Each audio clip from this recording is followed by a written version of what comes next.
What happens when a man who built empires is told he doesn't belong on his own flight? Julian Rivers, a calm and composed black CEO, boards a commercial jet like any other passenger. But 5 minutes later, he's asked to move from his paid first-class seat for a white executive who simply looks more the part. He doesn't argue.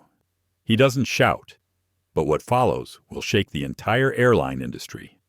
Who is Julian Rivers, really? Why is the airline crew suddenly whispering into radios? And why is the silent teenager in row 6 live streaming every second? This isn't just a story about one man being humiliated. This is a story about what happens when dignity meets power, when quiet composure becomes a storm, and when the truth can no longer be ignored. If you've ever wondered how one moment can expose a lifetime of injustice, you're about to find out. Like, share, and subscribe to our channel. Now take a deep breath, and let's begin.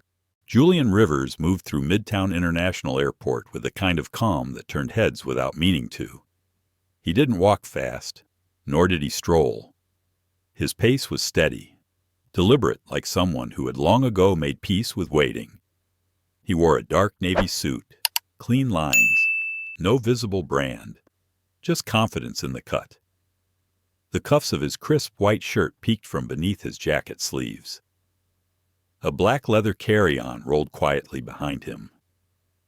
In his left hand, he held a tablet displaying financial forecasts and executive updates. The right cradled a stainless steel tumbler, warm from fresh espresso.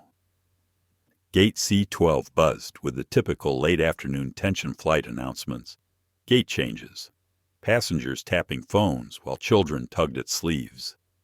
Flight 2286 to Seattle's was preparing to board. The first-class line was short but watchful. People in tailored coats, Bluetooth earbuds, and tired eyes glanced at Julian as he stepped into place. Some nodded politely, others didn't. Julian was used to this. He had spent over 2 decades learning how to move through rooms, terminals, and boardrooms where he was always noticed, but not always welcomed. The gate agent scanned his boarding pass and smiled with routine politeness. "Welcome aboard, Mr. Rivers. First-class seat, 1A. Enjoy your flight." He nodded once, returned the smile, and walked down the jet bridge. Inside the cabin, the lights were low, the air cool and humming. A flight attendant near the door greeted him with the kind of practiced cheer that came from muscle memory. "Good afternoon, sir. First class is to your left."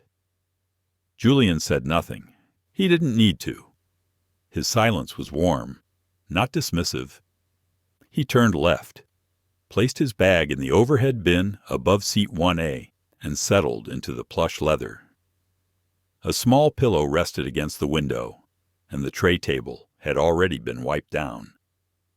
He placed his tumbler in the cup holder, set his tablet on the tray, and exhaled quietly. Outside the window, a row of ground crew loaded baggage. Somewhere, a child cried in coach, in first class. There was only quiet until the soft rustle of movement behind him signaled more boarding. Julian adjusted his cuffs and opened the forecast report from Rivers Equity. The numbers were good. The acquisition in Vancouver was stabilizing. The new logistics contracts in Texas were holding under pressure. The company was leaner, sharper. He took a slow sip of espresso, feeling the warmth cut through the airport chill that still lingered on his skin. He didn't read the Wall Street Journal anymore. He didn't need to. He knew what was happening before the headlines. A white woman in seat 2C glanced at him as she stowed her coat. Her eyes lingered just a second longer than polite. Julian caught it in his periphery, then let it go. This was normal, familiar. It had been for years. He had worked too hard, been too underestimated, and walked through too many quiet humiliations to let a single glance rattle him now. He looked down at his watch. Flight 2286 was due to push back in 12 minutes. Across the aisle, a teenage girl in seat 2D opened her phone and began scrolling through social media. Her earbuds were in, but her eyes kept wandering. She noticed him, then didn't. A small part of him was glad. He was almost at peace when it began. "Excuse me, sir," came a voice, light and smooth like polished glass. Julian looked up. Standing beside him was a blonde woman in a perfectly fitted Lumajet uniform. Early 30s, hair in a bun, lips pulled into a polite smile. Her badge read, "Emily Voss, first-class attendant." "I'm sorry to bother you," she continued, holding a small clipboard, "but we've just received a special request from one of our Platinum Elite guests. He has a medical condition that makes it difficult to sit on the right side of the cabin. He prefers this specific seat 1A for legroom and proximity to the lavatory." She smiled again, firmer this time. "I'm going to need you to relocate to another first-class seat. Just for this flight. Thank you for understanding." Julian blinked once, slowly. His hand reached into the inside pocket of his jacket. He pulled out his boarding pass and held it up, the screen still glowing. "Seat 1A, he said simply. "Yes," Emily said, her tone softening. "I see that, and I understand this might be inconvenient, but this request was submitted ahead of time, and we do our best to accommodate our most loyal clients, especially with medical concerns." She didn't reach for the pass. She didn't ask his name. She just smiled again, like it was already decided. Julian's eyes didn't waver. His voice stayed even. "Are you asking me to move from the seat I paid for because someone else would prefer it?" Emily's smile remained, but her posture changed shoulders straighter, clipboard tucked tighter to her chest. "We're simply trying to accommodate everyone. I'm sure you understand." A pause. Not long, but deep enough for the silence to feel uncomfortable. From somewhere across the aisle, a voice whispered, "What's going on?" Julian glanced to his left. A man in 1B had tilted his head, watching. He looked back at Emily. "May I see the medical documentation that requires this override?" That was it. Just one question. But Emily hesitated. Just slightly. It was enough. The teenage girl across the aisle noticed. She tapped her screen. Her camera light blinked on. Julian folded his boarding pass and returned it to his pocket. He leaned back in the seat, hands folded. "I'd prefer to remain here," he said calmly, "unless airline policy allows otherwise." Emily opened her mouth, closed it, smiled again, then turned, walking briskly toward the front of the plane. Julian closed his eyes for a moment, not in exhaustion, but calculation. It had begun. Julian Rivers kept his hands still. They were folded gently on his lap, a habit formed long ago in boardrooms where his words would be dissected, but his silence held more power.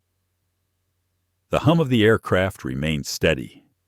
He could hear the engines beginning their slow buildup, but inside, time felt suspended.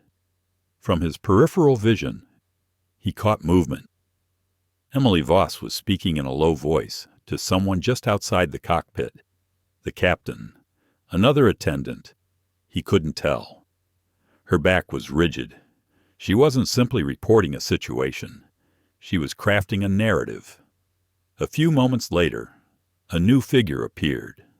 He wore a gray blazer over a white shirt. His name tag read Gerald Kincaid, Cabin Services Supervisor.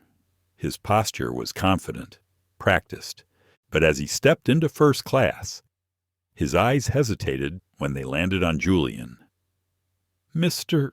Rivers," Gerald said, his voice calm but edged with forced neutrality. "May I have a moment?" Julian didn't move. He looked up slowly and nodded once. "I understand there's been a small inconvenience," Gerald continued.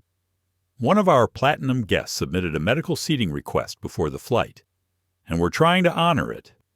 I'd like to ask for your cooperation in switching seats. We have a comparable one available. Seat 3A. Julian looked at him steadily. He noticed Gerald didn't say equivalent, only comparable. Words mattered. "I'm not trying to be uncooperative," Julian said evenly. "But I booked this seat weeks ago. I've paid for it. I confirmed it last night and again at the gate. I don't see a valid reason to move." Gerald hesitated. He wasn't expecting calm resistance. He was used to pushback laced with anger, not with precision. "I understand," Gerald said again, the phrase more automatic this time. "But this guest has a long-standing history with our airline, and his comfort is very important to us." Julian's expression didn't change, and mine isn't. The question hung in the air, not loud, not accusatory, but it cracked something open, from across the aisle. Naomi Kim had paused her music. Her camera was still recording, tucked subtly into her seat pocket, angled perfectly. Gerald blinked. "That's not what I meant," he replied. "I didn't say you did," Julian said. "But if this is about medical need, I'd like to see documentation. Otherwise, I'd prefer to remain in my assigned seat." Emily shifted uncomfortably near the front of the cabin. Gerald frowned, clearly thrown off by the persistence of someone who wasn't yelling. Then came the voice that shifted the cabin. A slow, deep baritone. "I requested the seat," said a tall white man stepping into first class, adjusting his luxury cufflinks. "Is there a problem?" Spencer Dwyer had the air of someone used to getting his way without having to ask twice. His suit was dark charcoal, custom-fitted. His cologne was subtle but expensive. He didn't glance at Julian as he walked toward seat 1A. Standing just behind Gerald, Julian tilted his head slightly. Spencer exhaled like he was already bored of the whole exchange. "I have a torn meniscus. I always sit in 1A. Everyone here knows that." He gestured broadly toward Emily and Gerald. "If there's a problem, maybe we can settle it after takeoff." Gerald turned, half blocking Spencer. Julian slowly rose from his seat. The gesture was not aggressive. In fact, it was almost reverent. He lifted himself with dignity. And then, before anyone could say another word, he reached up, pulled his carry-on down from the overhead compartment, and stepped aside. "I'll take 3A, he said quietly. Gerald exhaled in relief. Emily gave a faint smile that vanished too quickly. Spencer took the seat like a king, reclaiming his throne. Julian walked back, not looking at anyone. But as he passed Naomi's row, he noticed something. Her eyes were fixed on him. Not with pity, with fire. He sat in 3A, which was technically still in first class, but it was the last row before the curtain that separated it from coach. The angle was tighter, the proximity to the galley was louder, and the seat had clearly not been cleaned as well. Julian didn't show disappointment. He didn't sigh. He simply opened his tablet again and resumed reading as if nothing had happened. But inside, something cracked. He had been here before, not just in seat 3A, but in this moment. Different cities, different industries, different names, same story. As a young associate, as a new executive, as a founder, as a board member, and now, even as the CEO of a billion-dollar equity firm, flying on an airline he had helped rescue from bankruptcy 5 years earlier with a silent investment. He was still being asked to move, still being treated like an exception that had gone too far. His phone buzzed. He looked down, a message from his chief of staff. Good luck with the meeting. Lumajet's still giving you VIP access." He didn't respond. Not yet. Across the aisle, Naomi opened her Twitter app. Her hands moved quickly. Just watched a black man get kicked out of seat 1A for a preferred white passenger. He asked for policy. They gave him silence. Guess what? He took it with more class than they had combined. "Your return flight 1086. No Lumajet." She hit post. Then she hit record again. Julian didn't see it, but he felt it. The shift. From silence to documentation. From humiliation to witness. He sipped his coffee again, now lukewarm. A flight attendant passed by without acknowledging him. No apology. No courtesy. Back in seat 1A, Spencer leaned back and closed his eyes like he had conquered something. Gerald stood at the front of the cabin, checking his tablet. Emily walked briskly toward the galley, her jaw tight. And Julian, he opened a new tab on his tablet, logged into a secure server, quietly began drafting an email. Subject: immediate review, Flight 2286 incident log. He didn't write in anger. He wrote in clarity. This was no longer about one seat. This was about a system that had confused familiarity with hierarchy. It was about a company that believed loyalty was a currency spent only on the faces they were used to serving. Julian didn't need revenge. He needed accountability. And accountability, unlike seating preferences, didn't require a request form. It required evidence. And the evidence was already in motion. Julian Rivers sat motionless in seat 3A. He wasn't thinking about the seat anymore. He was thinking about the silence, not the kind that blankets a cabin before takeoff, or the kind broken only by the thrum of engines. This was the other kind, the silence that follows injustice when no one wants to be the first to speak. The silence that lets wrongness breathe longer than it should. And yet, someone had spoken, or rather, posted. He didn't know it yet. But Naomi Kim's tweet had already reached over 20,000 impressions. Her livestream had drawn in an audience of strangers who didn't know Julian's name, but who knew enough from the scene. A composed black man quietly removed from his first-class seat. A white man walking in like he belonged there more. No shouting, no curses, just another moment of calculated disrespect. In the middle of the aircraft, a young flight attendant leaned in toward Naomi. "Miss, can you please turn off your phone during final preparations for takeoff?" Naomi looked up. Her voice was sweet, but direct. "I'm just finishing a message to my mom. I'll be done in 2 seconds." She clicked the side button and dimmed the screen, but not before she tapped Save Draft. The plane pushed back from the gate. Julian closed his eyes, the hum of the cabin slowly drowning out his thoughts. Still, somewhere in his chest, there was a dull ache. Not pain, not anger, just the kind of tiredness that comes from too many similar scenes stretched over too many years.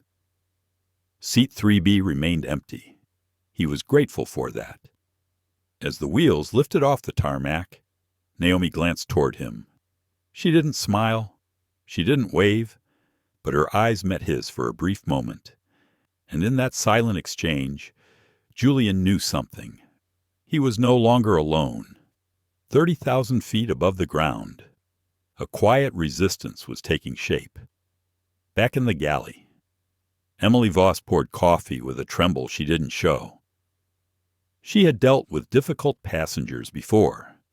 She had endured angry businessmen, drunk honeymooners, crying children. But this one was different. Julian hadn't raised his voice. He hadn't threatened to complain. And yet, his presence unsettled her. He had looked at her like he knew something, like he could see straight through the script she had memorized and into the spaces between it. Gerald Kincaid stood at the cockpit door, reviewing internal flight reports on his company tablet. Everything was normal. Smooth takeoff. No technical issues. No weather delays.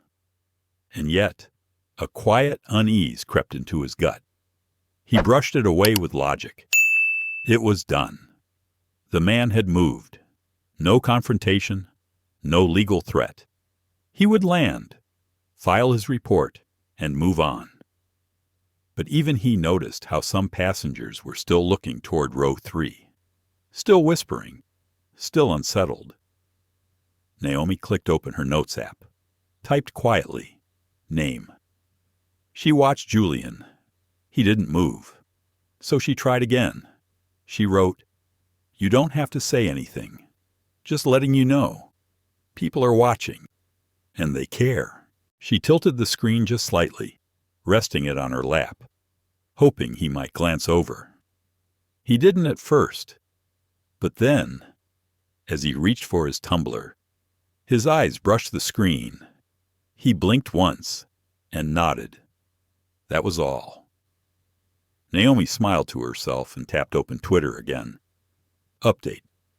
The man in seat 1A was moved to 3A without proper cause. He didn't argue, but I can't stop thinking about how quiet he was, how tired he looked. We let this happen every day, don't we? I didn't know his name, but I saw his dignity. That should be enough. Likes poured in by the hundreds. Some praised her for speaking up. Others demanded to know the airline. Others shared similar stories. Stories of being asked to move, of being watched more closely, of having to prove, again and again, that they belonged. Julian turned his tablet back on and opened the encrypted email draft. He reread the subject line, Immediate Review Flight, Tudu Hoim 86, Incident Log. His fingers hovered over the keyboard. He thought about the shareholders he represented, the employees at his firm, the young black professionals who emailed him every week asking how to navigate a system that wasn't built with them in mind. And he thought about the first time it happened to him. He was 24, an intern at an investment firm in Chicago. He had paid for a business-class ticket with his own money. He showed up early, wore his best suit, and still, the gate agent had told him there must have been a mistake. The seat was reassigned. He remembered how small he felt, even though he had done everything right. He had promised himself, then and there, he'd climb so high they'd never ask him to move again. And yet here he was. He began typing, to Compliance, Illumajet Corporate. Com, from Jervis Rivers Equity Group. Com subject incident on Flight 2286. Urgent follow-up body to whom it may concern. This is Julian Rivers, CEO of Rivers Equity Group and current passenger aboard Lumajet Flight 2286, approximately 10 minutes prior to departure. I was asked by flight attendant Emily Voss and supervisor Gerald Kincaid to vacate my assigned and fully paid seat 1A in favor of another guest. Citing a medical preference without documentation or protocol, I complied to avoid conflict. However, I am deeply concerned by the nature and execution of this request, which lacked transparency, failed to adhere to ODA compliance standards, and presented as discriminatory. Please initiate a full internal review. A statement will follow upon landing.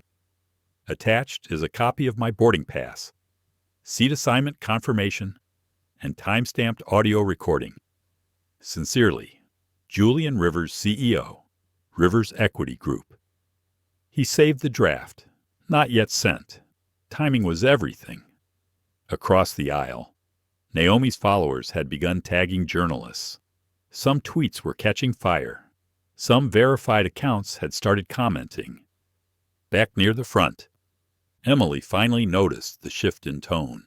She refreshed her own Twitter feed and froze. Her name was trending.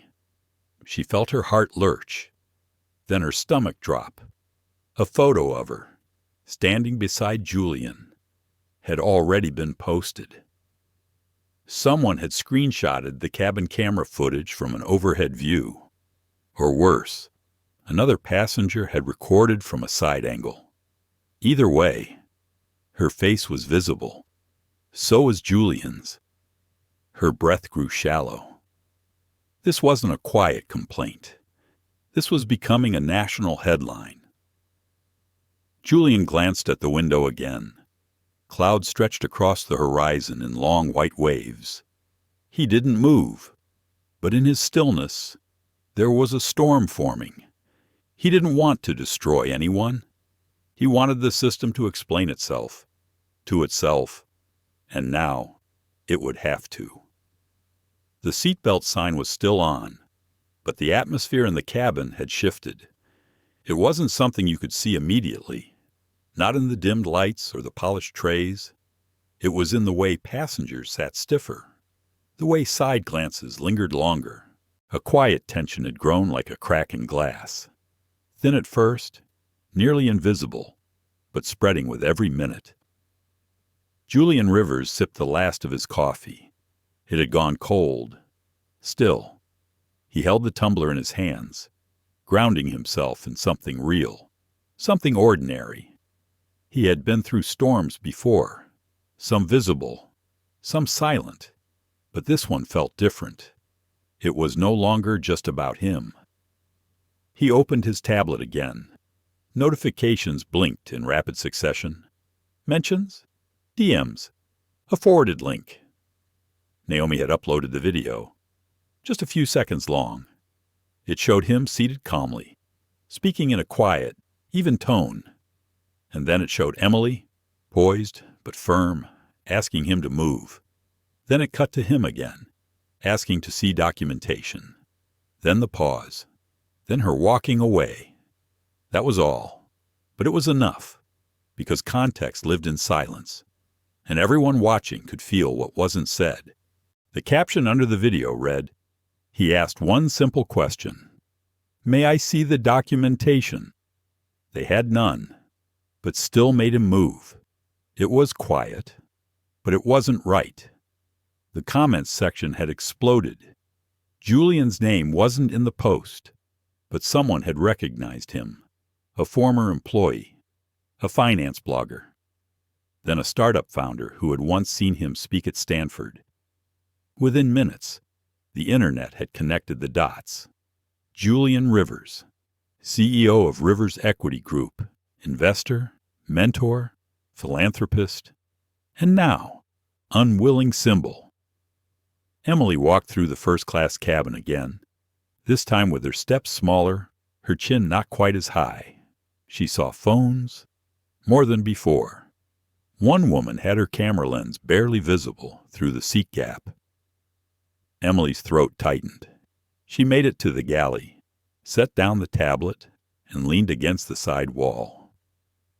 Gerald Kincaid turned from the intercom. "You good?" he asked. She didn't answer right away. Finally, she said, "I think we have a problem." He gave her a look, not of alarm, just mild irritation. "Passenger's passenger," she corrected. "The one from earlier. The seat thing." Gerald waved a hand dismissively. He complied. "Didn't he?" "Yes. But now others are watching." He scoffed. "They always watch. They get bored up here." Emily didn't reply. She just pulled out her own phone and showed him the screen. The video was there. Full screen. The likes climbing every second. Gerald's face hardened. "Turn that off. You think that'll stop it?" His jaw tightened. They both stood there for a moment, the hum of the engines filling the space between them. Back in row 3, Julian refreshed the airline's policy page again. He already knew what it said. First-class seats could only be reassigned in the case of an emergency, aircraft malfunction, or FAA directives. Medical conditions required prior submission and documented verification. None of that had occurred. He opened the draft email again. His finger hovered over the send button. Then he stopped. Something told him to wait. He was no longer acting in a vacuum. This wasn't just about policy or process. This was about visibility, about timing. Across the aisle, Naomi was typing again, not tweeting. This time, just writing. She had started a new note on her phone, titled, "What I Saw Today." She didn't know why she was writing it. Maybe to remember, maybe to process. She wrote about Julian, about how calm he was, how polite, how still, and how wrong it felt to see someone like him treated as if his presence required justification. It reminded her of her father. He was quiet, too. Worked 2 jobs. Took the train to work. Always wore a watch, even when he didn't need to. She remembered how, when she was 12, they were stopped at a department store entrance because someone thought he might have stolen something. He hadn't. They let them go, but she remembered how her father said nothing. She never forgot that silence, and now here it was again, in Julian's voice, measured, controlled, weighted with a kind of sadness that had lived too long in his chest. Naomi saved the note. She'd post it later. For now, she just wanted to remember what was real. In the cockpit, Captain Alvarez reviewed the incoming communications. There was a ping from flight operations, then another from Lumajet Corporate. Unusual for a mid-flight transmission. He opened the message. Subject priority alert. Flight 2286. Captain Alvarez. Please be advised. Media attention regarding a passenger seating incident aboard your flight has reached escalation level. You are instructed to maintain standard operations. Do not engage with passengers about the matter. Direct all inquiries to corporate communications upon landing. Further instructions will be provided before approach. He read it twice, then again. He turned to his first officer. We've got a fire building behind us. First Officer Jenkins glanced over. Engine no, Alvarez said. Public opinion. Julian leaned his head back against the seat. He looked older than he had when he boarded. Not in the way of age, but in the weight of having to carry something invisible and heavy for too long. He remembered his mother's words when he got his first executive position. They'll call you exceptional, but they'll still try to move your seat. He hadn't understood then. He did now. But there was something else he understood now, too. He didn't have to stay silent anymore. His phone buzzed. A text from his assistant. Myra Julian. I saw the video. It's spreading fast. Do you want me to prepare a statement? He wrote back. Not yet. Let it breathe. Watch who calls. Take names.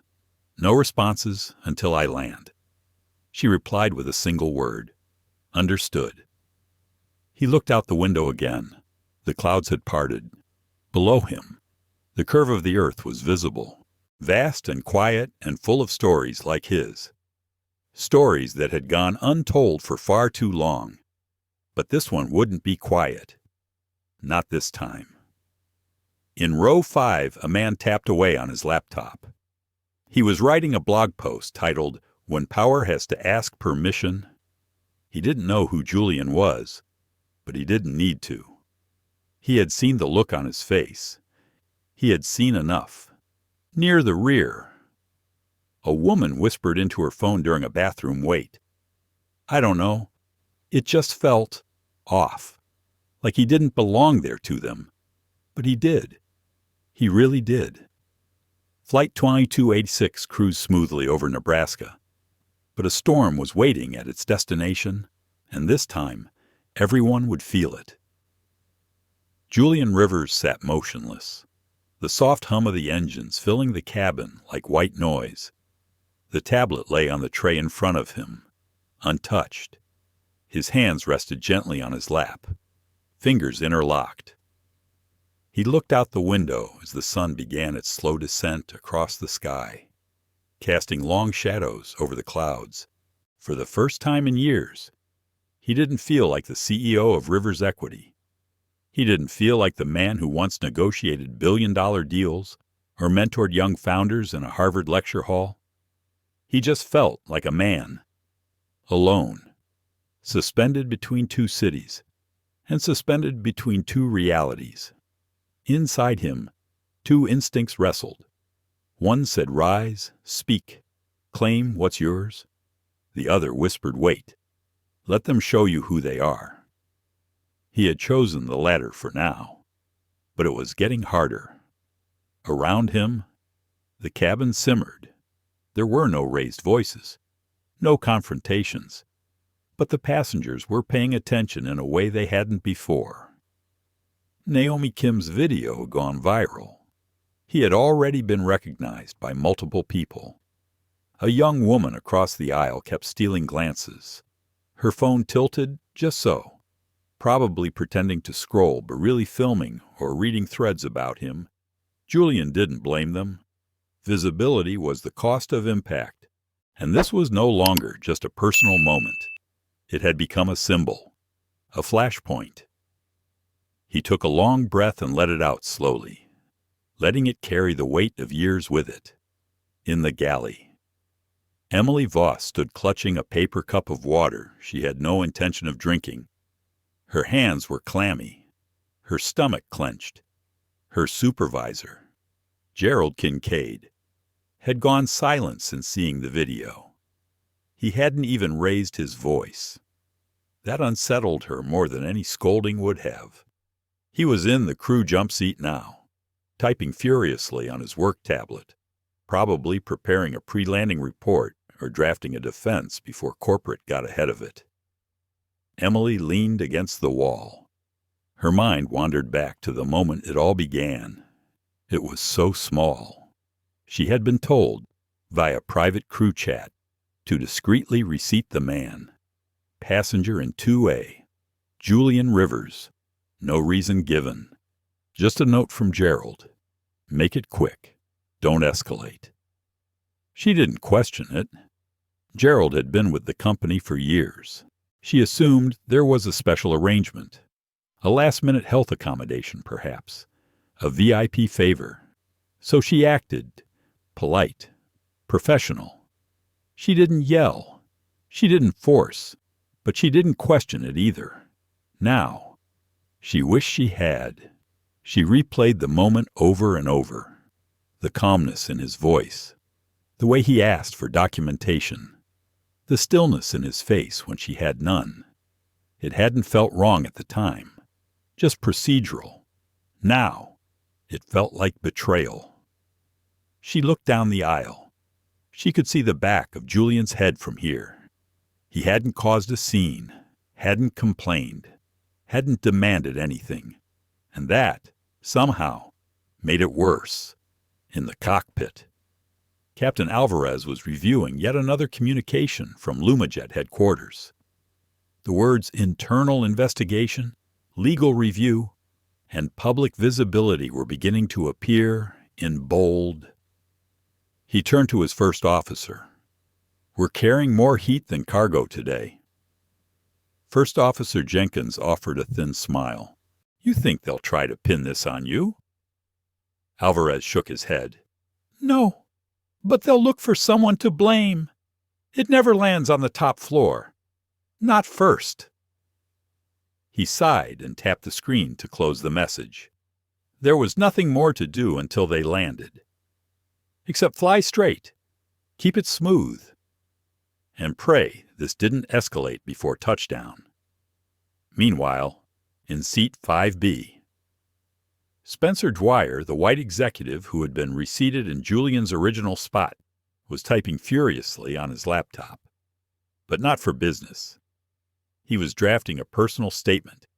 He had already seen the video. In it, his own face was blurry in the background.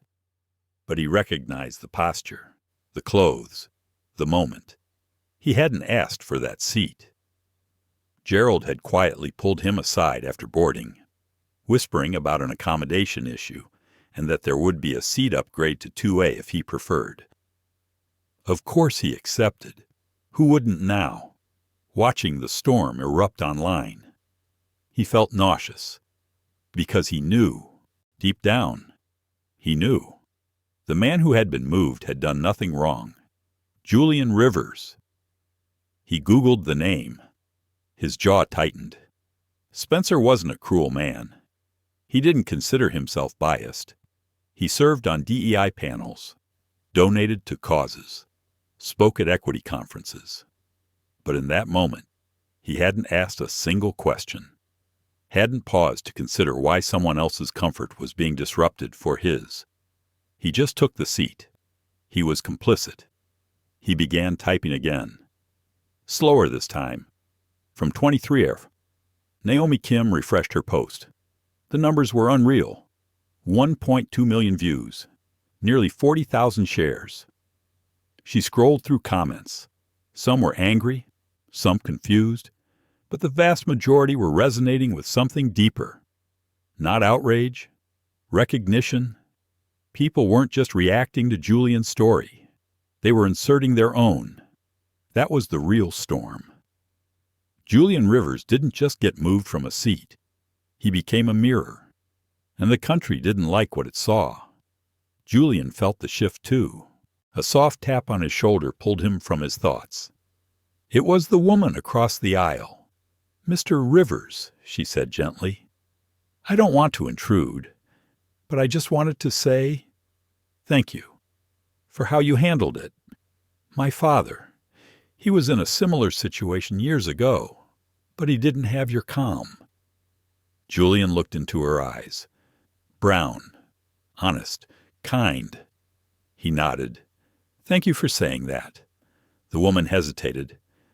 They'll try to spin it, you know, she said softly. Say it wasn't personal, that it was just a mistake, a procedural thing. I know, he replied, but we both know better, she said.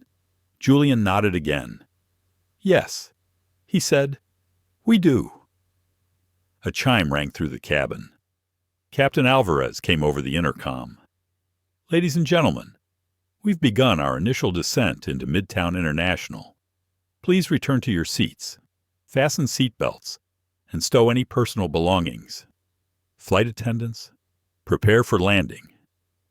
Emily stepped into the aisle, her face pale. Gerald emerged behind her, his own expression unreadable. But behind those eyes, gears were turning.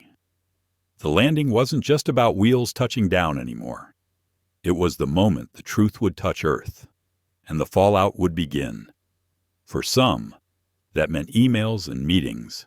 For others, it meant consequences. For Julian, it meant something more profound. Reckoning, not with anger, but with clarity, with presence, with the quiet, unshakable strength of a man who refused to be erased. The seatbelt sign had been on for 10 minutes now. Outside the window, the city skyline flickered under the gold haze of the setting sun. The plane banked slightly, beginning its slow and deliberate descent into Midtown International Airport. Julian Rivers sat still, his hands clasped loosely over his knees, his breathing even. From the outside, he appeared calm, but inside, currents ran deep, the kind that carve valleys through stone over time. He was not angry. No, that would be too simple. What he felt was heavier, a deep-rooted weariness, a knowing. He had seen this before, the patterns, the posturing, the attempt to manage optics once the truth slipped past the gates, the apologies with no names, the statements with no spine. He had not spoken since the incident, not to the crew, not to his assistant, not even to the press, whose emails were already pouring into Simone's inbox. His silence was intentional, not to protect himself, but to let the weight of their actions speak first. Let them show who they were. Let the world see it. From the galley. Emily Voss watched him as she checked cabin rows. Her hand trembled slightly as she adjusted a passenger's tray. Her voice was thin as she asked another to put their seat upright. When she reached row 5, she paused, her heart tapping like a metronome against her chest. Julian looked up. Their eyes met. She opened her mouth, but no words came. Instead, she nodded quietly and moved on. It wasn't time. She knew apologies were coming. Probably from the company first. Maybe later. One from her. But what was an apology if you only offered it after you were exposed? She blinked, feeling the sting behind her eyes. She had once believed she was above all this. She voted right. She donated. She had grown up in a liberal household. But when it mattered, when the system quietly nudged her to act without thinking, she did. She followed. She complied.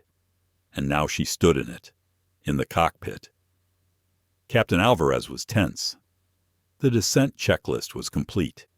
Flaps adjusted, landing gear ready. But his mind wasn't on the controls. It was on the message that had just flashed across the secure flight crew screen. All crew involved in Flight LJ22281 are being placed under immediate administrative review upon landing. Please remain at gate until contacted by legal and HR. He read it twice, then a third time. He turned to First Officer Jenkins. They're moving fast. Jenkins exhaled. Faster than I've ever seen. Alvarez stared out at the horizon. Corporate never moved this fast unless one of two things was true. Either a lawsuit was imminent or a major stakeholder was involved. Possibly both. This was more than a PR fire. This was combustion. The wheels touched down with a soft jolt. Passengers gave a few polite claps. The ones who didn't know, or maybe the ones trying to pretend nothing had happened. As the aircraft taxied to the gate, a new kind of silence fell across the cabin. Not the routine post-landing fatigue. This was heavier, anticipatory. Everyone knew something was coming. They just didn't know what form it would take. Julian's phone buzzed. One message, then another, then 5 more. He ignored them all, until one came from Simone, his assistant. We've arrived. They're waiting at the gate. Stay calm. Let it unfold. We're in position. Julian closed his eyes for a moment. Then he stood. Slowly. Deliberately. He didn't reach for his bag. He just stood, turned, and looked down the aisle. People watched him. Some lowered their gaze. Others looked back with quiet respect. The door to the jet bridge opened. But before the flight attendants could make the usual announcement, 3 figures in suits stepped onto the plane. One of them, a woman in her 50s with steel-gray hair, spoke with calm authority. Mr. Rivers, if you're ready, we'll escort you now. Julian nodded. He turned once, looking at Emily. Their eyes met again. She took a small breath. I'm sorry, she said, her voice cracking. Julian didn't respond. Not with words, but he held her gaze for a second longer than necessary. Then he turned and walked toward the exit. As he disappeared into the jet bridge, murmurs rose across the cabin. Emily sagged back against the wall. Her knees felt weak. In the front row, Spencer Dwyer stared at the floor. His laptop closed now. His statement half written. He had planned to email it. Now he wasn't sure what to do. From row 23, Naomi Kim refreshed her feed again. The video had hit 2 million views. But more than that, a new hashtag was trending. Not just a seat. She stared at it, her fingers hovering over her screen. She thought of her own father, a delivery driver who had been stopped twice in the same month for driving too nice a car. She remembered how he came home angry the first time, quiet the second. This wasn't just about first class. This was about who gets to belong and who gets asked to prove they do. Back at the terminal, Julian stood between the suited figures as they led him through a private corridor. One of them, a younger man in a dark blue blazer, leaned over. "Sir, we have a private lounge prepared. There's media outside, but we're holding them off for now." Julian glanced at him. "Good," he said softly. Another stepped forward. "We've begun internal review. Preliminary actions are underway. The crew will be held. Public response teams are aligned with your discretion." Julian stopped walking. He turned to face them. "This isn't about revenge," he said. "It's about clarity." The older woman nodded. "We understand. Mr. Rivers." He looked out the window, where the lights of the terminal glittered like distant stars. "I want their names off the employee list before sunrise," he said. "Yes, sir. And the gate supervisor who authorized the change. Pull his badge tonight." "Yes, sir." Julian walked on. Not fast, not angry, just steady. Behind him, a quiet storm followed, back on the plane. Gerald Kincaid sat rigid in his jump seat. His tablet buzzed with one final alert.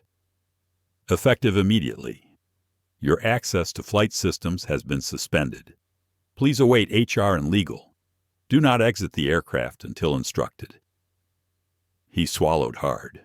No one had said anything to him directly yet, but the silence in the galley was louder than a scream. Emily didn't look at him. She couldn't. Outside, the air stairs had been wheeled up. Lawyers were already waiting. So were cameras. So was accountability. But above all that, so was change. It would not erase what happened, but it would begin something, a ripple. And Julian Rivers was not just the man who had been moved from a seat. He was the man who refused to be removed from the story. The private terminal lounge at Midtown International Airport was quiet, but tension floated in the air like dust in sunlight. Julian Rivers sat in a high-backed leather chair near the window, sipping a glass of water. He had refused champagne. It wasn't a celebration. The room was sleek, built for billionaires and dignitaries. But Julian barely noticed the marble, the chrome, the silence. His mind was elsewhere. His phone was lighting up again. Simone sat on a nearby couch with a laptop open, fielding calls. She had been working like clockwork since they landed. Her voice was firm but measured. She didn't need to look at him to know what tone to use. "I need confirmation from legal before we let them speak publicly," she said into her Bluetooth headset. "No statement should use the word misunderstanding." This wasn't that. She glanced up at Julian. He gave a small nod. Outside the frosted glass, flashes from camera shutters flickered like lightning. The press had arrived, and so had the noise. Julian looked out through the sliver of clear glass at the reporters clustering by the gate, microphones, lenses, shouting. Some looked confused. Others looked hungry. He turned back to Simone. "Let them wait." She nodded. A soft chime sounded as the lounge doors slid open. A man in his 60s, navy suit, badge pinned to his lapel, entered with cautious steps. He carried the look of a man who used to be in control of things, but was realizing, in slow motion, that the wheel was no longer his. "Mr. Rivers," the man said, with a practiced smile that didn't reach his eyes. "I'm Alan Merrick, Senior VP of Operations for Lumajet." Julian didn't stand.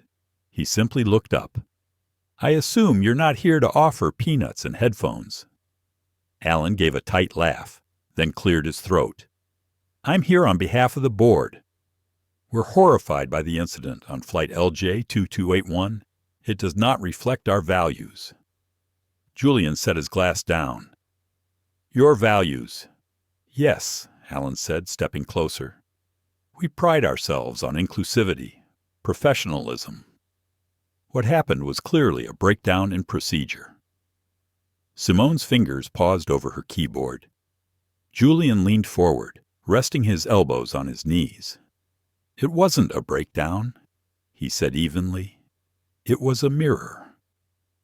Alan opened his mouth but didn't speak. Julian continued. Your crew didn't malfunction. They performed exactly as they've been trained to. You just didn't expect someone like me to be on the receiving end. Alan's face stiffened. He tried to pivot. We're conducting a full internal review. The employees in question are being placed under administrative suspension, and we're issuing a public apology. Simone stood, folding her arms. No one asked for a public apology. She said calmly, Not yet. Julian stood too. He walked over to the window again, watching the airport staff wheel carts across the tarmac below. Life was still moving, but something had shifted. When I board a plane, I don't wear a badge that says billionaire, he said. I don't lead with power. I just want to get home like everyone else. Alan nodded slowly. Of course, it's unacceptable. We're ready to do whatever is necessary. Julian turned to face him. His voice was low, but unmistakable. Then begin by understanding. This was never just about a seat. It's about how easily people are sorted, silently, casually, and how often the sorting is racial. Alan swallowed. Mr. Rivers, may I speak frankly? Julian tilted his head. You can try. Alan stepped forward, lowering his voice. If you choose to escalate this, it will be on every channel by morning. Stocks, legal teams, public relations fallout, lawsuits. The board is nervous. Julian looked at him, eyes steady. Good. Alan's mouth opened slightly, unsure how to proceed. Simone stepped in, handing him a single printed sheet. Alan glanced down. At the top, formal proposal for Equity Oversight Board and re-education of flight operations staff. Julian spoke again. You want to fix this? Then let's start with data, patterns, hidden biases. Give me access to your hiring and training protocols. I'll fund the oversight. But I want transparency. No cover-ups, no delay, and no sensitivity workshops where you teach people how to smile while discriminating. Alan blinked. The paper trembled in his hands. This is going to cost millions. Julian nodded, and losing trust costs billions. There was silence for a long moment. Then Alan sighed. I'll take this to the board tonight. Do that, Julian said. And remember something. I'm not the problem. Your culture is back on the jet bridge. The flight crew stood in silence. Emily Voss leaned against the wall, eyes red. Gerald Kincaid checked his phone for the 50th time, but no one was calling him anymore. Captain Alvarez was quiet, arms crossed, waiting for the inevitable. HR hadn't arrived yet, but their absence was louder than their presence. Emily kept thinking about the moment he looked at her. Not with hate, not even disappointment, just clarity, like he had seen this 100 times before, like she had become just another footnote in a lifetime of quiet injustices. And she hated that. She hated herself for being part of it. Gerald muttered to no one. We didn't know who he was. Emily turned slowly. That's the problem, she whispered. With that, it took knowing who he was for you to care what happened. Gerald shifted uncomfortably. Come on. I didn't mean it like that.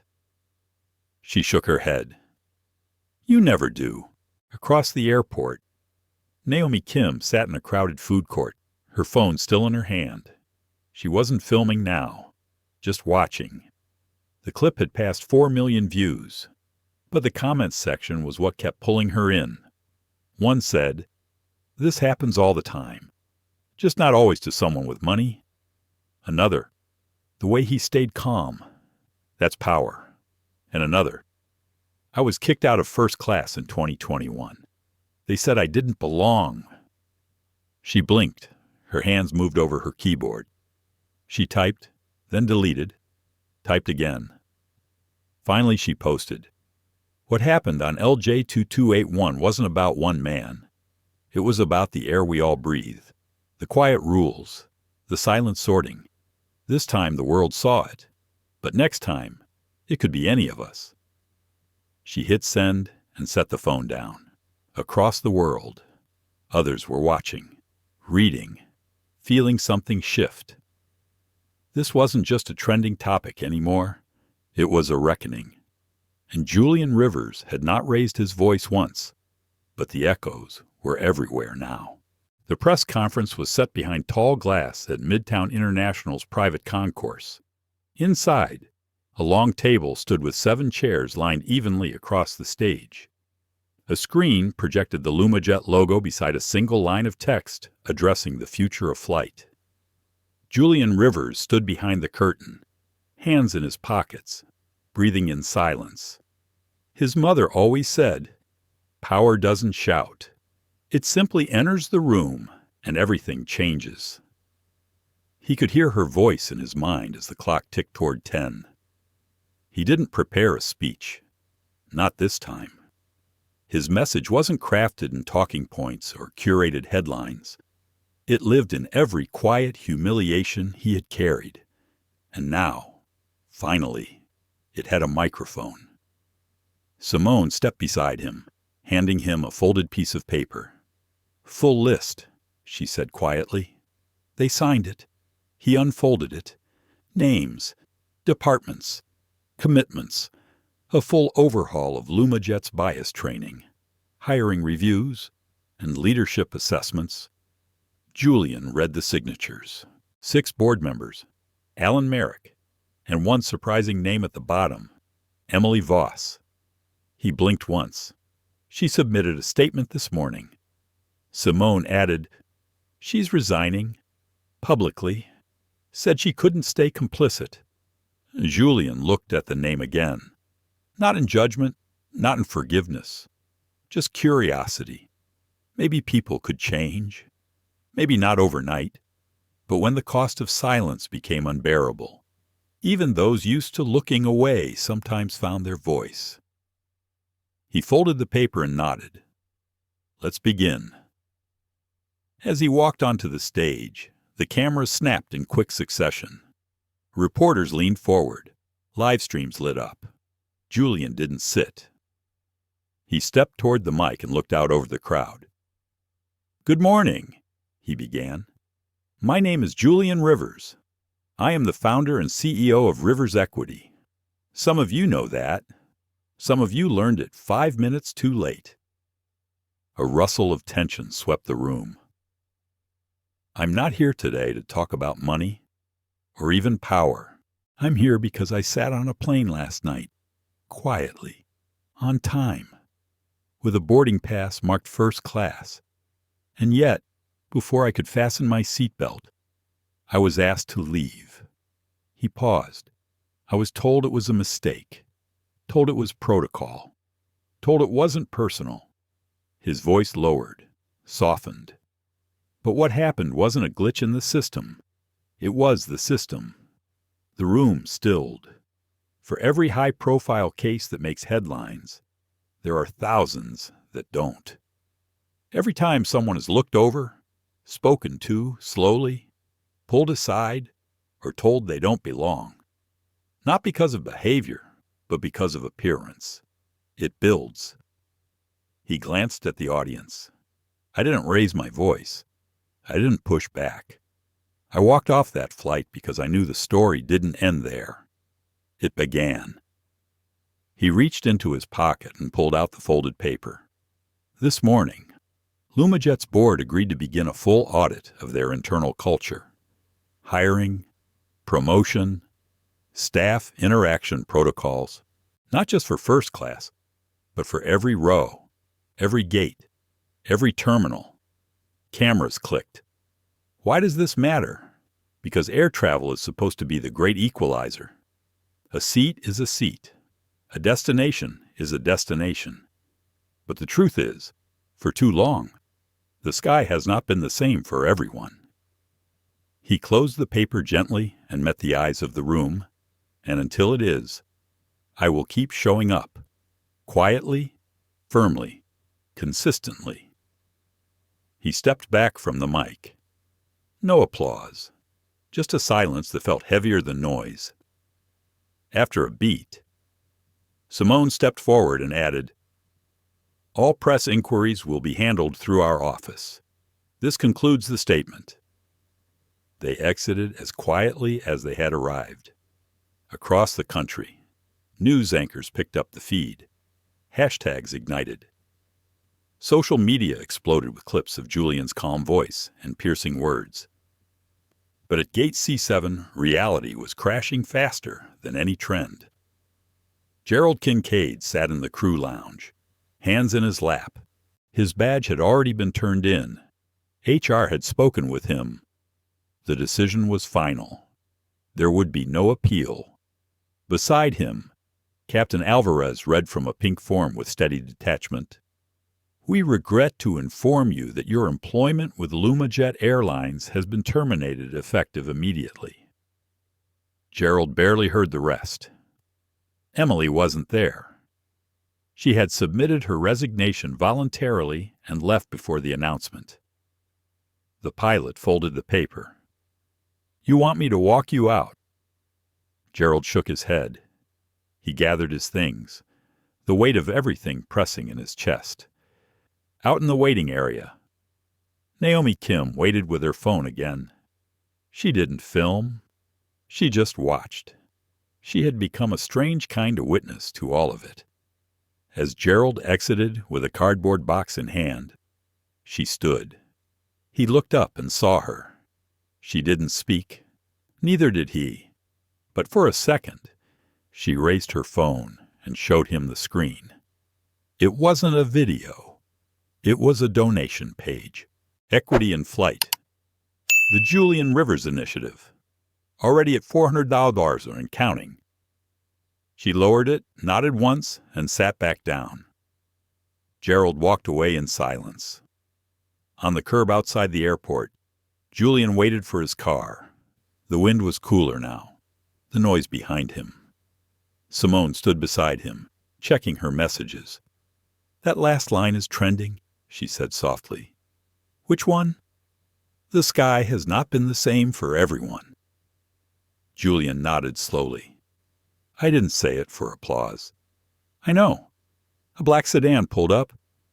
The driver stepped out and opened the door. Julian paused before getting in. "I want to fly commercial next week," he said suddenly. Simone raised a brow. "You sure?" "Yes," he replied. "I want to see if anything really changes." She didn't argue, because she understood him. Julian didn't believe in instant justice.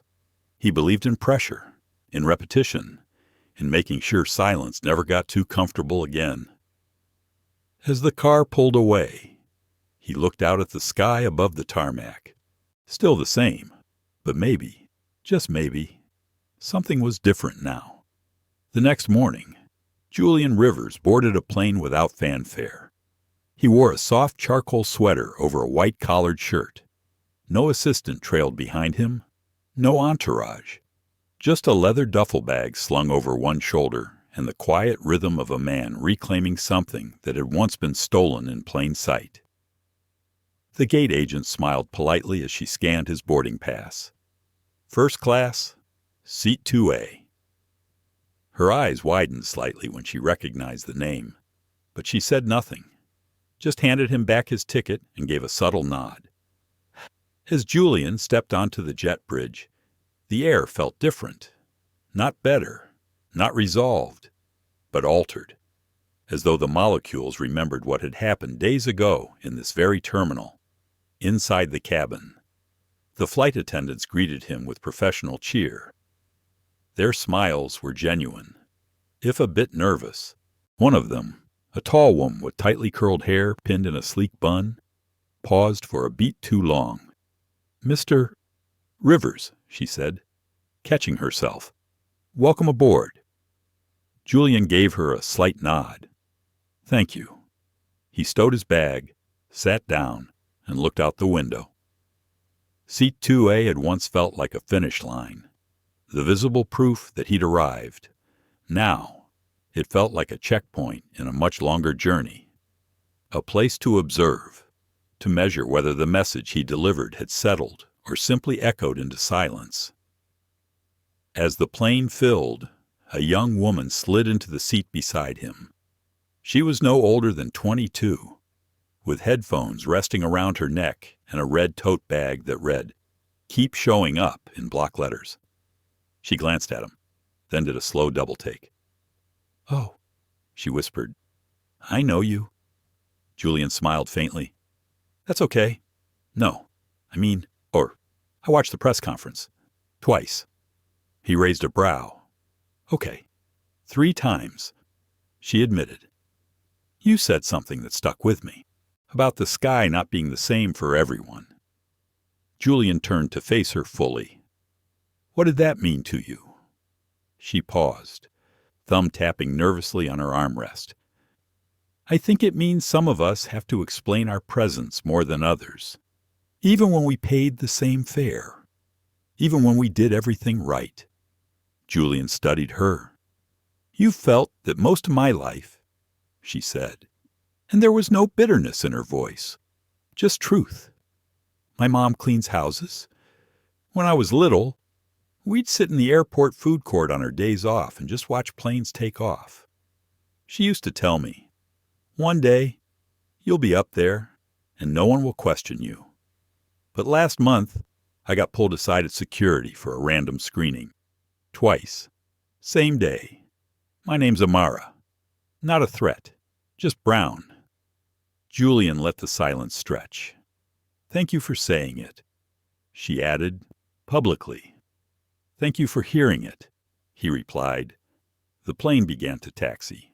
As it did, Julian opened his notebook. No screens, no emails, just a pen and a page, waiting. He wrote a single line, "Keep showing up." The flight took off into a smooth climb. Cloud banks rolled beneath them, pale and calm. An hour in, the seatbelt sign dimmed, and the captain came on the intercom. "Ladies and gentlemen, this is your captain, Michael Santos, speaking. We're currently flying at 35,000 feet. We expect a smooth ride today, but more importantly, I want to acknowledge something. I had the honor of reading a statement this morning by a fellow passenger in our cabin, Mr. Julian Rivers. On behalf of this crew, I want to say, we see you, and we see everyone who's ever felt invisible up here. Let's change that." Gas spread through the cabin. Applause rose. Julian didn't move. He simply closed his notebook and exhaled. The woman beside him beamed. "Did you know he was going to say that?" "No," Julian said. "That was... wow." The moment was brief but lasting. Elsewhere, change was beginning to take shape. LumaJet's internal systems now flagged repeated complaints tied to specific employees. Anonymous surveys were deployed across flight teams. The company's new equity division reported directly to the board, bypassing layers of resistance. Simone oversaw the rollout like a quiet architect. She didn't chase credit. She built bridges where gaps had gone ignored. Gerald Kincaid, meanwhile, struggled to find footing in the aftermath of his dismissal. Headlines followed him. Applications went unanswered. In private, he rewatched footage of himself from that night, searching for the moment it had all slipped away. It wasn't one moment. It was a pattern finally exposed. And Emily Voss. She moved to Vermont, took a job as a counselor in a local community center. Her resignation hadn't earned redemption, but it had opened a door. She no longer wore a uniform, but for the first time in years, she felt human again. back in the sky. Julian opened a book. Baldwin, dog-eared, familiar, comforting. The words reminded him of the weight he carried and why it mattered to lift it in public. In the seat across the aisle, a child peeked over, whispering to their mother, "Is that the man from the video?" Julian smiled at them, and the mother nodded, but didn't push her child to speak. The recognition was quiet, respectful. When the plane began its descent, the captain returned to the intercom. "Ladies and gentlemen, as we prepare to land, remember your seat doesn't define your value, but how we treat one another always does. Let's fly better, together." Amara looked over. "That's gotta be because of you." Julian shook his head gently. "It's because of all of us. I just said it out loud." They landed smoothly. As passengers disembarked, several nodded to Julian in passing. A few whispered, "Thank you." One man offered a firm handshake. Outside the terminal, as Julian waited for his ride, Simone messaged him, "You were right. The ripples are spreading." He texted back 2 words, "Not done." The sky above was still pale blue, familiar, vast. For the first time in a long time, it felt a little more open. And as he looked up, Julian felt something shift, not because he had made a speech or fired a crew, but because he had reminded people of a truth that could no longer be ignored. The sky should belong to everyone. Now, the work was making that true. Julian Rivers never believed in coincidence. He believed in patterns. And patterns, once recognized, had to be challenged, especially when they wore a polite smile and passed for normal. So when he boarded his next flight 3 days later, another early morning route to Denver, and saw a familiar name seated beside him in first class, he paused for half a beat. Spencer Dwyer. Yes, that Spencer Dwyer.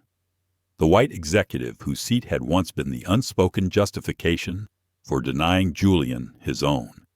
Now, they shared row 1.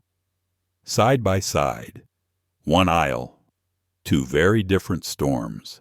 Julian placed his bag overhead and sat calmly in 1A. Spencer was already in 1B, coffee in hand, posture upright but stiff, as though caught mid-thought. Their eyes met, and Spencer offered a nod. "Mr. Rivers," he said, "didn't expect to run into you here."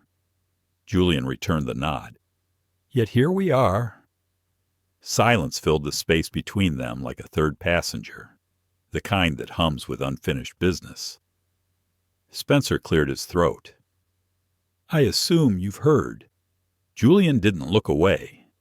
"That you stepped down from the board." "Yes. Wasn't entirely voluntary." Julian said nothing. Spencer leaned slightly toward him, lowering his voice. "I'd like to believe I'm not the villain in your story. I didn't know what was happening with the seat that day." And after Julian asked quietly, Spencer hesitated.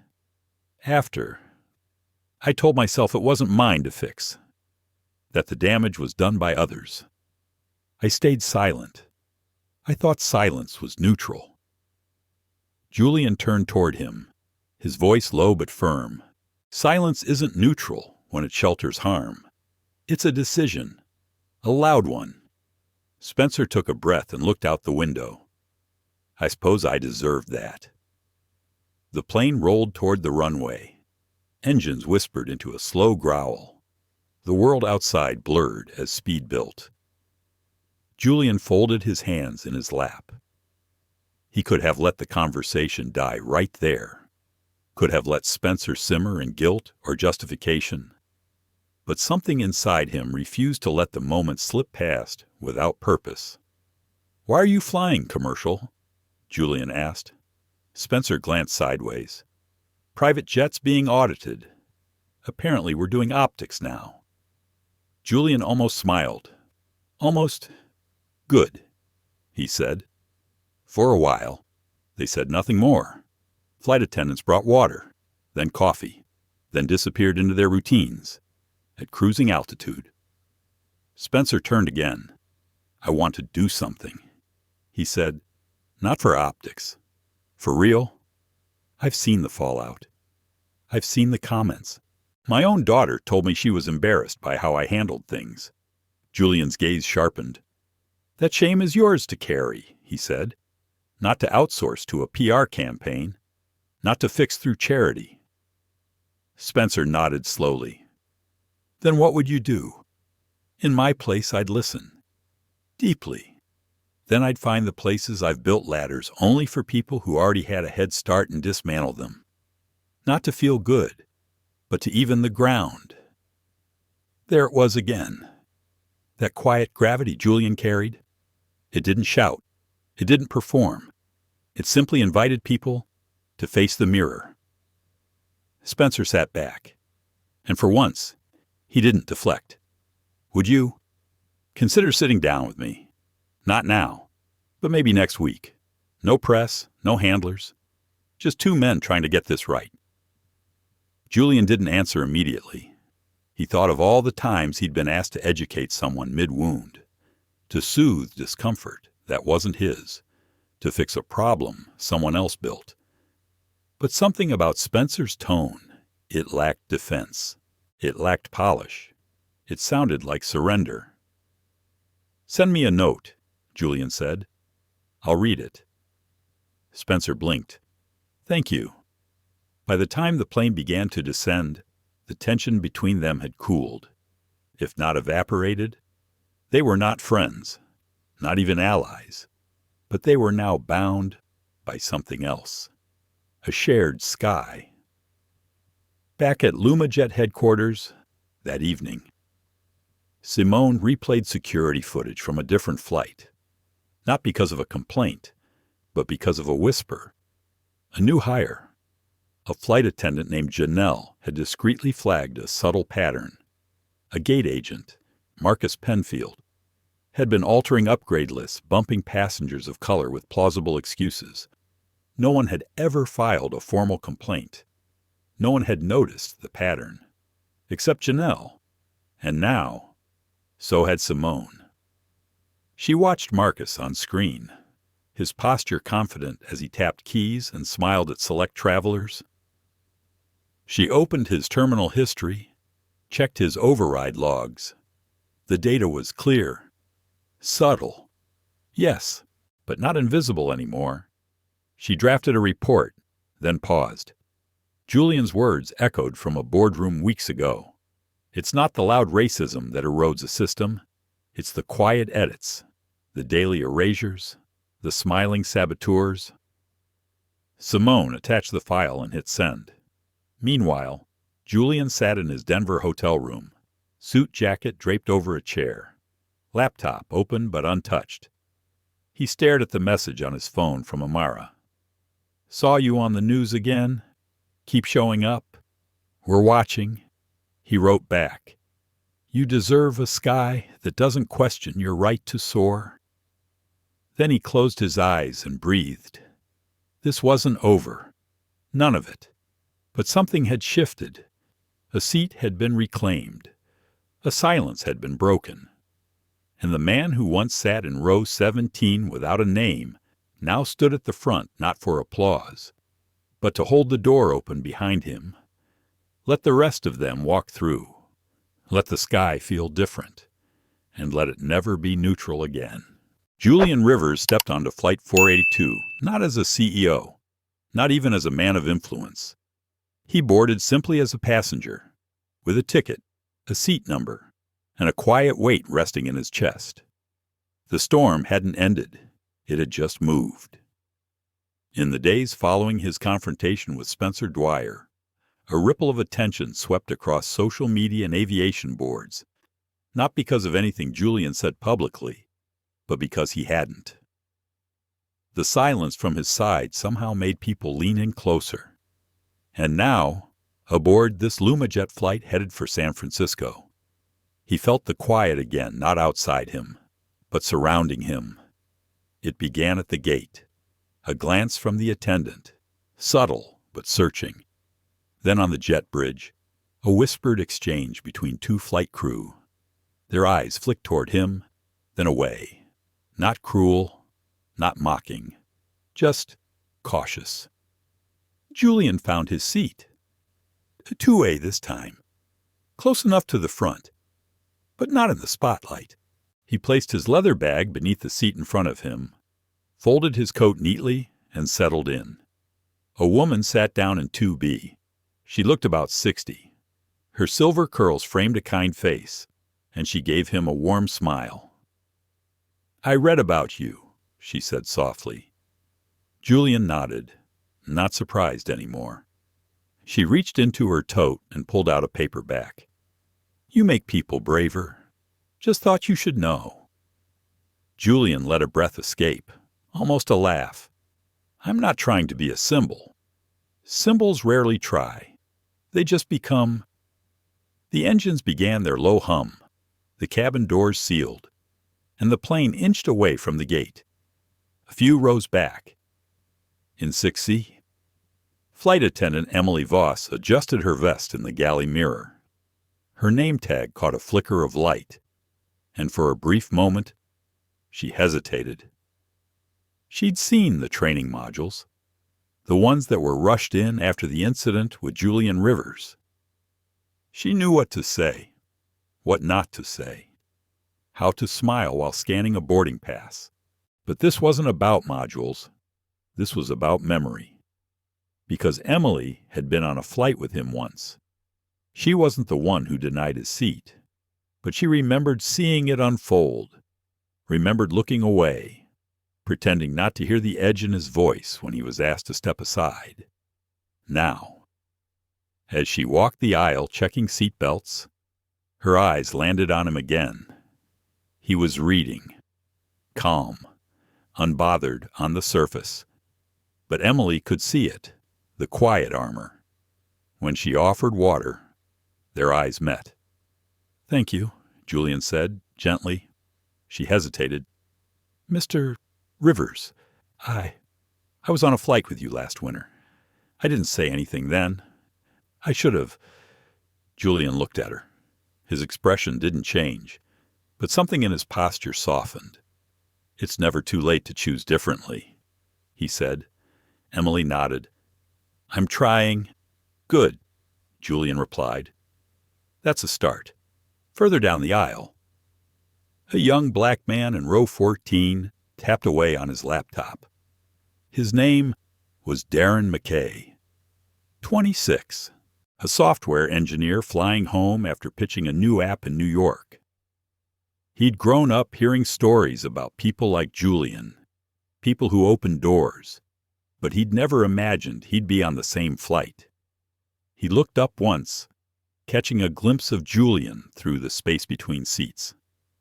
Then, without really thinking, he opened Twitter. "Julian Rivers is on my flight." Quiet, dignified.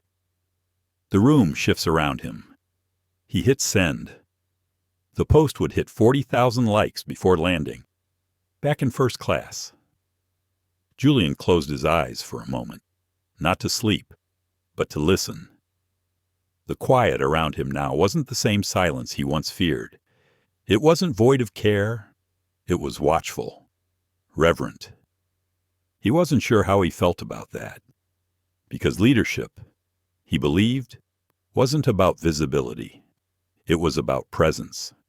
Not in how loudly one demanded space, but how others felt safer because you occupied it. Suddenly, a small voice broke his thoughts. "Excuse me, sir." He opened his eyes. A flight attendant stood beside a young girl, perhaps 8 years old, with tight curls and a backpack shaped like a panda. "She says she recognizes you," the attendant said. Would it be all right if Julian smiled and nodded? "Of course." The girl stepped forward, nervous but determined. "My name is Kennedy. My mommy showed me your picture. She said you were brave when it was hard." Julian bent slightly, so their eyes were level, "And I bet your mommy is brave, too," he said. "She is. She's a lawyer. She said I can be anything." "You can," Julian said gently. "And you will." The girl beamed and skipped back toward economy. The flight attendant mouthed thank you before following her. Julian turned back toward the window. It was never just about a seat. It was about a child feeling she could belong anywhere, about an employee choosing not to look away again, about silence transforming into action. And still, beneath the calm, he wrestled with the weight of it all. He didn't want to be revered. He wanted fairness, equity, normalcy without struggle. But maybe, he thought, you had to carry the myth a while until the world stopped needing it. Later, as the plane began its descent, Emily returned with a folded note. No name, just a hand-scribbled message. "We see you. We thank you. We're learning." Julian tucked it into his notebook. No speech, no press, no performance, just presence, and presence, he knew, could echo louder than noise. The sun dipped low over San Francisco Bay, casting a golden haze through the airplane windows. Julian Rivers sat quietly in seat 2A, watching as the coast appeared in broken stretches between cloud banks. The wheels beneath them prepared to meet the ground. But in his mind, the descent felt heavier than any flight he had ever taken. He closed his eyes for a moment, not in fatigue, but in reflection. What had started as a simple business trip had morphed into something else, something public, something powerful, and something quietly transformative. Julian never intended to be a symbol. Symbols were fragile things, but perhaps he had become one not through noise or outrage, but through presence and restraint. And now, as the plane lowered, the final leg of the journey began not to a city, but to a reckoning. As the cabin prepared for landing, whispers trickled through the aisles. The name Julian Rivers had now become familiar not only to boardrooms, but to coffee shop conversations, classroom case studies, and corporate leadership training videos. And while some saw a man who had fired an entire crew, those who looked closer saw something else. They saw a man who chose calm over confrontation, compassion over revenge, clarity over chaos. The intercom crackled, and Captain Lewis's voice came through. "Ladies and gentlemen, we're beginning our final approach into San Francisco.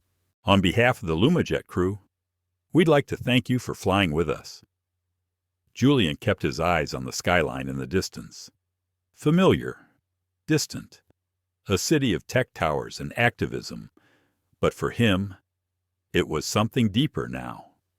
A place where decisions would be made not just about policy, but about culture, as they touched down and began to taxi.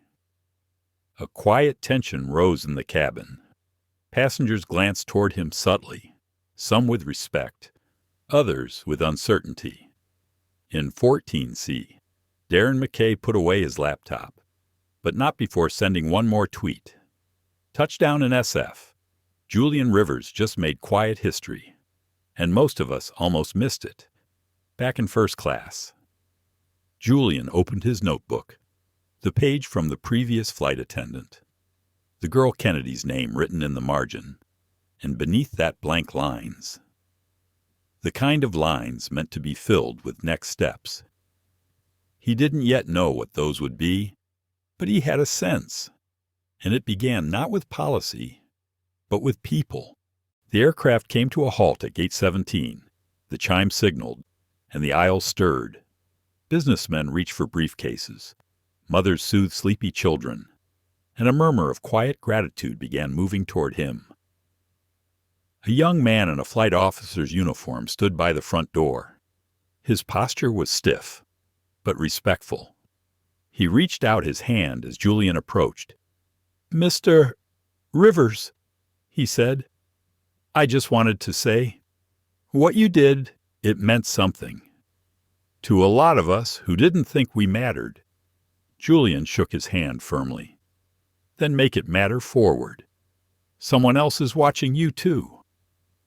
The officer nodded, clearly moved.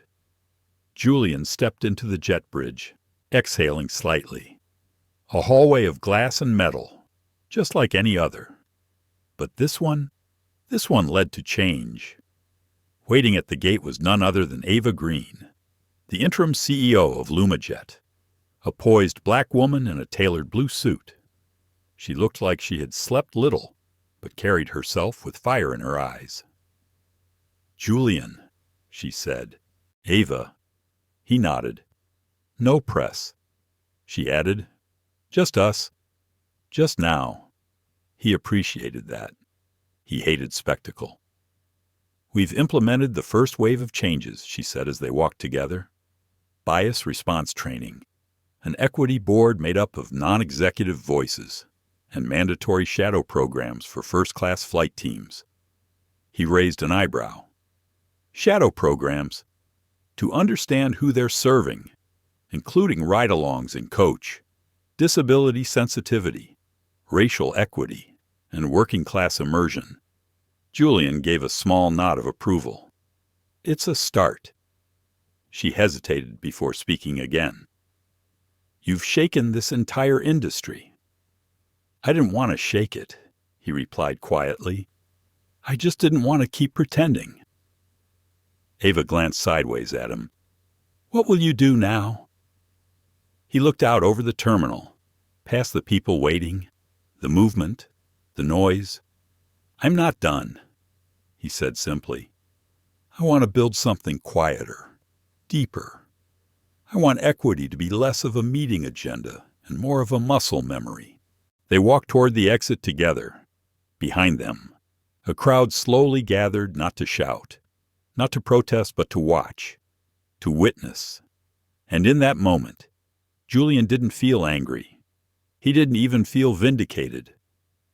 What he felt, strangely enough, was clarity. He remembered his mother's words once, when he was still a teenager being followed around a department store. "Your silence is a tool, but your presence, that's your power." He had never truly understood it until now. The car waiting outside was simple, a black sedan. No driver with a sign, no red carpet, just a seat and a destination. Julian opened the door, then turned back once. At the terminal, glass stood Kennedy, the little girl from the previous flight, her palm pressed to the glass, smiling. Julian placed his hand to the window in return. Somewhere inside him, the child he used to be did the same. He stepped into the car. The city rolled forward beneath him. So did the work, and somewhere in the sky behind him, the flight he had just departed began being taught as a case study in corporate schools around the country. They would call it the cabin catalyst, but Julian, he just called it the day he chose to stay seated, not for a seat, for something larger, for the next child, with bright eyes and tight curls, for the quiet workers afraid to speak, for a sky that belongs to everyone, for presence. What you just witnessed wasn't a scandal. It was a mirror held up to a system that still decides value by skin tone. But through that mirror, we saw something else too. A man who never raised his voice, but shook the ground with his stillness. Julian Rivers didn't retaliate with rage. He responded with presence, with clarity, and with a kind of strength that doesn't need permission to exist. And in doing so, he reminded us of something simple, yet profound, that true power doesn't come from titles or loud words. It comes from knowing who you are and refusing to shrink for anyone. Let this story linger. Let it make you uncomfortable. Let it stir something inside you. Because next time it won't be on a plane. It might be in your office, your classroom, your home. Will you speak up? Will you stay seated when it matters most? If this story moved you, please like the video, share it with someone who needs to see it, and subscribe to our channel for more powerful narratives that demand reflection and change. Thank you for watching, and remember, silence, when rooted in truth, can move mountains. See you in the next story.